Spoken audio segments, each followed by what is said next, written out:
Syederalun, bocah yang viral dalam 2 hari terakhir atas aksinya melakukan tendangan bola mati bernama Muksalmina berusia 11 tahun, anak pertama dari 2 bersaudara pasangan Abdullah Abakar dan Murniati warga desa Darussalam, Pesangan Selatan, Biren. Desa tersebut berjarak sekitar 32 km arah selatan ke Pesangan atau berjarak sekitar 45 km dari Biren. Bocah tersebut bersama rekan-rekannya sejak lama memanfaatkan lapangan bola kaki desa Darussalam yang berada di samping rumahnya. Setiap sore, kata orang tuanya, mereka ada belasan anak-anak bermain di pukul 15.30 sampai 16.30 waktu Indonesia Barat karena lapangan dipakai para senior dan warga setempat. Muksalmina, murid kelas 5 MIS Tanjung Beridi, mengaku setiap sore bermain bola.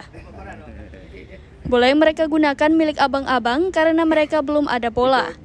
Rekaman video yang viral, Muksalmina mengatakan biasa orang kampung merekam dan menaikkan ke TikTok, dan video yang beredar tersebut rekaman minggu lalu dan ia tidak ingat lagi tanggalnya.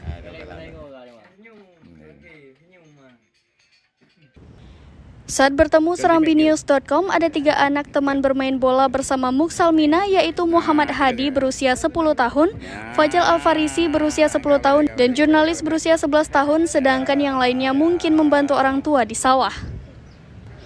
Postur tubuh Muksalmina lebih tinggi dari rekan-rekannya. Menjawab serambinews.com, Muksalmina mengaku suka bermain sebagai striker. Menyangkut keahlian menendang bola seperti Ronaldo, Muksalmina mengaku sering menonton di televisi dan juga abang-abang yang bermain sehingga mencoba beragam cara melakukan serangan dan tendangan bola mati.